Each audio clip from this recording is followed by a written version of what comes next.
우리는 예수 안에서 서로의 지난날을 살펴보듬고 현재를 위해서 기도하며 복된 미래를 꿈꾸며 지지하는 공동체입니다. 한 주간도 평안하셨습니까? 재미솔솔 의미 팍팍 성역 공부 46번째 시간. 오늘은 요한복음 12장 1절 19절에 있는 말씀, 예수님의 예루살렘 입성에 대해서 함께 살펴보겠습니다. 요한복음 11장과 12장은 예수님의 공적인 사역과 예수님의 마지막 십자가 사역 사이에 있는 막간과 같습니다. 십자가 사역의 배경이 되기도 하고요. 7번째 표적이 기록된 부분입니다. 죽음이 인간의 운명이고 절대 권력인 세상 안으로 예수님이 뚫고 들어와 그것을 깨뜨려 버리는, 그것을 마치 드라마처럼 보여주는 장면이기도 합니다. 죽음이 아니라 생명이 하나님이 우리를 향해서 가지고 있는 목표이고 우리의 운명이라는 것을 보여주는 예수님의 선언과 같습니다. 오늘 본문은 크게 두 부분으로 나뉘는데요. 1절에서 8절은 마리아가 예수님께 향유를 부은 사건이고요. 9절에 19절은 예수님의 예루살렘 성에 입성하는 장면입니다. 예수님은 사람들이 이해하지 못하고 때로는 거절하는 그 순간에도 십자가의 길을 포기하지 않고 그대로 걸어가고 계십니다. 사람들이 보기에 이것은 지혜롭지 못한 방법 같고 이해할 수 없는 사소하고 하찮은 일처럼 보이지만 예수님의 십자가의 길 덕분에 오늘 우리에게 구원이 임했고 하나님이 세상을 바로잡는 그 일이 성취된 것입니다. 십자가를 따라가는 그 길의 위대함과 영광, 그 복됨을 주목하면서 오늘 이 말씀을 함께 묵상해 보시죠. 먼저 1절에서 8절에 있는 말씀, 마리아가 예수님께 향유를 부으신 사건을 함께 읽어보겠습니다. 6월절 엿새 전에 예수께서 베다니에 이르시니 그곳은 예수께서 죽은 자 가운데서 살리신 나사로가 있는 곳이라. 거기서 예수를 위해서 잔치할세. 마르다는 일을 하고 나사로는 예수와 함께 앉은 자 중에 있더라. 마리아는 지극히 비싼 향유 곧 순전한 나드 한 근을 가져다가 예수의 발에 붓고 자기 머리털로 그의 발을 닦으니 향유 냄새가 집에 가득하더라. 제자 중 하나로서 예수를 잡아줄 가룟 유다가 말하되 이 향유를 어찌하여 300데나리온에 팔아 가난한 자들에게 주지 아니하였느냐 하니, 이렇게 말함은 가난한 자들을 생각함이 아니요 그는 도둑이라. 돈꾀를 맞고 거기 넣은 것을 훔쳐 가밀어라. 예수께서 이르시되 그를 가만두어 나의 장례할 날을 위하여 그것을 간직하게 하라. 가난한 자들은 항상 너희와 함께 있거니와 나는 항상 있지 아니하리라 하시니라. 마리아가 예수님의 발에 향유를 부은 사건입니다. 6월절 엿새 전에 베단이라는 곳에서 일어난 사건입니다. 그때 예수님을 위한 잔치가 베풀어졌는데요. 나사로 가족 중에 마리다는 일을 하고 있었고 나사로는 예수님과 함께 앉은 자 중에서 대화를 하고 있었던 것 같습니다. 그때 마리아가 순전한 나드 한 건을 가져다가 예수님의 발에 붓고 자기 머리털로 그의 발을 닦았습니다. 그러자 향유 냄새가 집 안에 가득하게 된 것이죠. 사람들의 수군거림이 있었겠죠. 그 중에 특별히 가룟 유다와 예수님의 반응이 나타납니다. 가룟 유다를 이렇게 요한은 소개해요. 제자 중에 하나인데 예수님을 잡아줄 사람이라고. 그가 이렇게 얘기합니다. 이 향유를 300데나리온에 팔아서 가난한 자에게 주지 않느냐. 가난한 자에게 주는 것이 마땅하지 않느냐. 이렇게 말을 하는 거죠. 그런데 요한은 이렇게 해설을 덧붙여요. 그가 가난한 자를 생각하기 때문에 이런 말을 한 게 아니라 그는 도둑이어서 넣은 것을 훔쳐가려고 하는 목적 때문에 이렇게 말했다는 거죠. 이에 대해서 예수님은 그를 가만두어, 마리아를 가만두어서 나의 장례할 날을 위해서 그것을 간직하게 하라, 이렇게 말씀하십니다. 가난한 자들은 항상 너희와 함께 있거니와 나는, 예수님은 항상 있지 않기 때문이다, 이렇게 말씀하시는 장면입니다.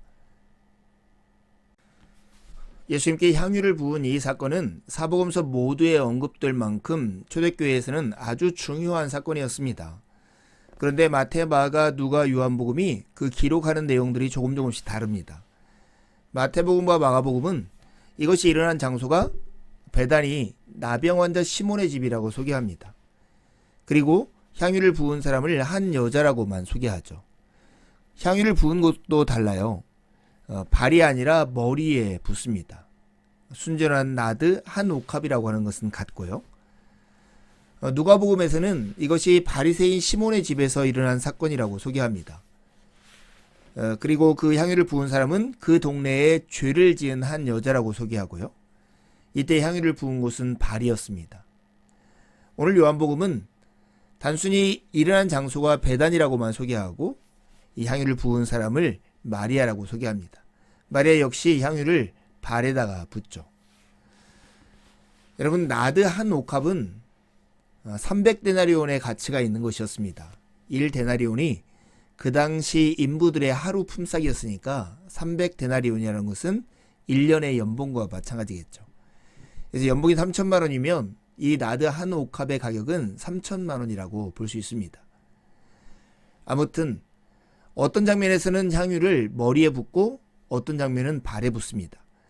머리에다가 기름을 붓는 것은 왕을 임명할 때 하는 행동이고 발에다가 기름을 부어서 닦는 것은 종이 하는 행동입니다. 아무튼 왕과 종이라고 하는 두 가지를 강조하기 위해서 향유를 붓는 사건들이 이렇게 펼쳐지고 있다는 것을 우리는 이해할 수 있겠죠. 요한복음의 전체 맥락에서 볼 때 오늘 본문은 흥미로운 점이 있습니다. 잔치라는 공통점이 있기 때문입니다. 요한복음의 첫 번째 일주일은 가나의 혼인잔치로 마무리됩니다. 공생의 일주일 동안 세례 요한은 예수님에 대해서 증언하고 예수님은 나다나엘에게 특별한 약속을 주십니다. 그리고 공생의 마지막 일주일은 십자가와 부활 사건이 있는 부분인데요. 이 부분이 베다니의 잔치, 오늘 이 장면에서 시작한다는 거예요. 십자가와 부활이 무엇입니까? 세례 요한이 증언하고 예수님께서 나다나엘에게 약속하신 하늘이 열리고 하나님의 사자들이 인자 위에 오르락 내리락 하는 것을 볼 것이라는 약속이 성취되는 장면인 거죠. 그런 의미에서 보면 예수 그리스도는 우리에게 잔치를 통해서 하나님 나라가 이 땅에 임하게 하심으로써 안식을 주러 오신 분, 그리고 우리를 그 잔치에 참여하게 하신 분이라고 우리가 고백할 수 있습니다. 그렇습니다. 예수님은 어린 양의 혼인잔치에서 신랑으로서 우리를 맞아주시고 낙심과 슬픔에 빠질 수 있었던 잔치 자리를 기쁨과 즐거움이 가득한 곳으로 바꾸어 주시는 그런 우리의 주님이십니다. 마리아가 예수님의 발에 향유를 부은 이 사건에 대해서 가룟유다와 예수님의 반응은 사뭇 다릅니다. 가룟유다는 이것을 300데나리온에 팔아서 가난한 자들에게 나눠주는 것이 마땅하다라고 주장을 합니다. 요한은 그의 속내를 간파하죠. 유다가 가난한 자들을 생각한 것 때문이 아니라 도둑이기 때문에 그렇다는 거예요. 그러나 예수님은 마리아의 행동을 칭찬하고 두둔합니다. 그를 가만히 두어서 나의 장례할 날을 위해서 그것을 간직하게 하라 말씀하십니다. 마리아는 사실 예수님이 하시는 일의 큰 뜻을 다 알지 못했을지 몰라요. 그러나 정말로 큰 위대한 예언자적 행동을 했던 것이죠. 예수님의 죽음, 예수님의 장례를 준비했던 일 말입니다. 예수님을 알지 못하고 예수님이 행하시는 일을 알지 못하면 유다처럼 이런 욕심에 사로잡혀서 도둑과 속임을 행할 수밖에 없다는 것을 우리는 기억해야 합니다. 이 장면을 보면서 우리는 요한복음 10장에서 예수님이 하신 말씀을 떠올려야 합니다. 나는 선한 목자라. 선한 목자는 양들을 위해서 목숨을 버리거니와. 지금 예수님께서 십자가를 지기 위해서 뚜벅뚜벅 예루살렘을 향해서 걸어가시는 이 걸음은 양들을 위해서 목숨을 버리시기 위한 걸음입니다. 그러기에 오늘 마리아의 행동은 300데나리온과 비교할 수 없는 놀라운 가치, 소중한 의미를 담긴 행동이었던 것입니다. 오늘 본문에서 우리는 유다의 자리와 마리아의 자리가 구분됨을 살펴볼 필요가 있습니다. 유다의 자리는 소유 양식의 삶이고 마리아의 자리는 존재 양식의 삶입니다. 소유 양식의 삶이란 자기가 가진 것에 근거해서 의지해 살아가는 삶이에요. 더 많은 것을 가져야 행복하고 안전하다고 생각하죠. 그러기에 늘 부족함을 느낄 따름입니다. 유다가 어떻게 행동했습니까? 예수님의 돈을 착복해서 자기 배를 불리려고 도모했죠. 심지어 나중에 예수님을 은 30에 팔아넘기는 그런 일까지 저지릅니다. 반면 마리아는 자기가 누구에게 속해 있고 누구하고 관계 짓고 있는가 여기에 의지하고 살았던 사람입니다. 그러니 그가 예수님 안에서 누리는 자신의 생명을 살리신 예수님 때문에 늘 감사하는 삶을 살 수 있었던 것이죠. 300데나리온의 그 향유를 예수님을 위해서 사용하는 것을 아까워하지 않았습니다. 예수님을 높이고 대접하는 삶을 살았던 것입니다. 여러분은 어느 자리에 앉아 있습니까?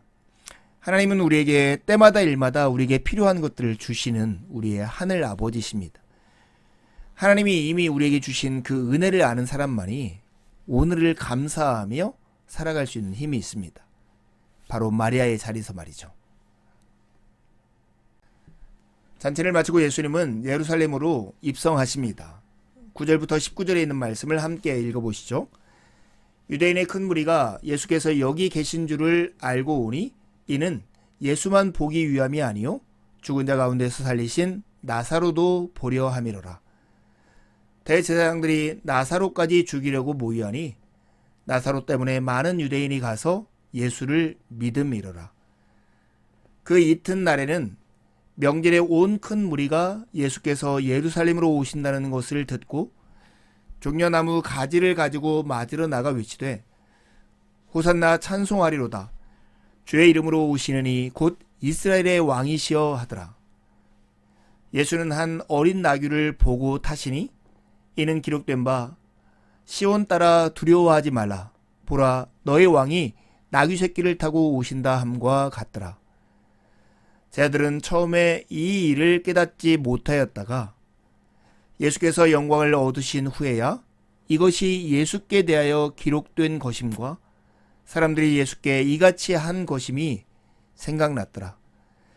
나사로를 무덤에서 불러내어 죽은 자 가운데서 살리실 때에 함께 있던 무리가 증언한지라. 이에 무리가 예수를 맞음은 이 표적 행하심을 들었음이로라. 바리새인들이 서로 말하되 볼지어다 너희 하는 일이 쓸데없다. 보라 온 세상이 그를 따르는도라 하니라. 유대인의 큰 무리가 예수님뿐만 아니라 나사로를 보려고 베다니로 옵니다. 대제사장들이 이 소식을 들어요. 이제는 예수님뿐만 아니라 나사로까지 죽이려고 모의를 합니다. 왜냐하면 나사로 때문에 유대인들이 가서 예수님을 믿었기 때문입니다. 이제 예수님이 예루살렘으로 입성하십니다. 이 소식을 들은 많은 사람들이 종려나무 가지를 가지고 맞으러 나와서 이렇게 노래하죠. 호산나 찬송하리로다. 주의 이름으로 오시느니 곧 이스라엘의 왕이시여. 왕을 환영하는 환대하는 많은 무리의 찬송이 있었던 것입니다.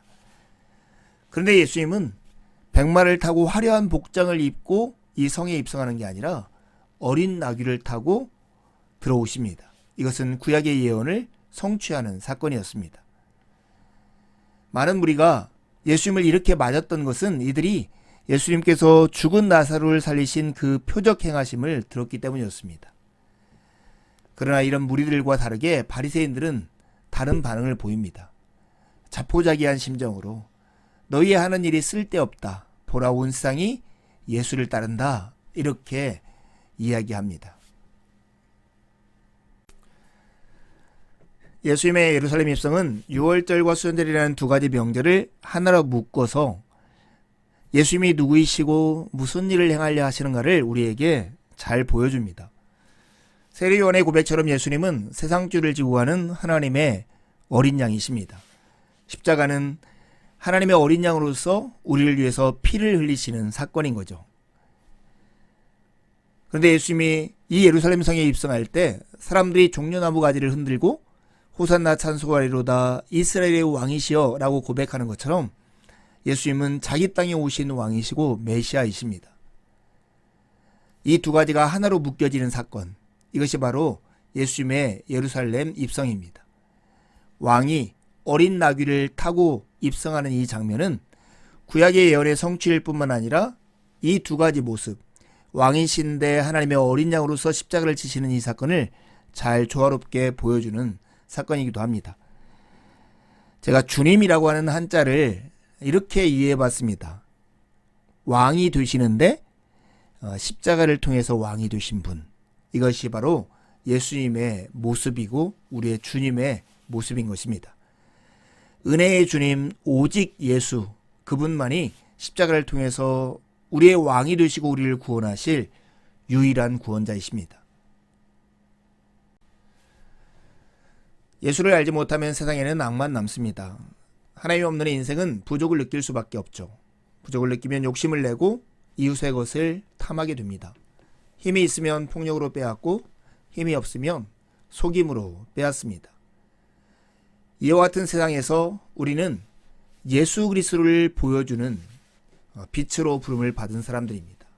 너희는 세상의 빛이라 주께서 말씀하셨습니다. 오늘 나사로가 세상의 빛으로서의 삶을 살았던 것입니다. 나사로 때문에 예수를 믿은 사람들이 많아졌습니다. 여러분, 베드로전서 1장 8절에 보면 여러분은 그리스도를 본 일이 없으면서도 사랑하고 지금 그를 보지 못하면서도 믿으며 말로 다 표현할 수 없는 즐거움과 영광을 누리면서 기뻐하고 있습니다 라고 말씀합니다. 어떻게 이 편지를 받는 그리스도인들은 그리스도를 본 적이 없으면서도 사랑하고 믿고 기뻐할 수 있었을까요? 그것은 나사로같이 세상에 비친 신자의 삶을 통해서 그것이 가능했습니다. 사랑하는 여러분, 너희 착한 행실을 보고 하나님께 영광을 돌리게 하라는 주의 말씀을 좇아서 여러분의 삶을 통해서 세상이 그리스도를 볼 수 있게 한다면 얼마나 영광스럽고 복되고 의미 있는 삶이 될까요? 우리의 삶이 그렇게 복되고 영광스러운 삶이 되기를 간절히 바랍니다. 오늘도 주님의 말씀을 가지고 믿음 안에서 교제하게 된 것이 얼마나 크고 감사하고 기쁜 일인지 모르겠습니다. 남은 한 주도 주님의 은혜를 의지해 살고 복된 주일에 함께 만나 기쁨으로 우리 하나님을 예배하시죠. 감사합니다.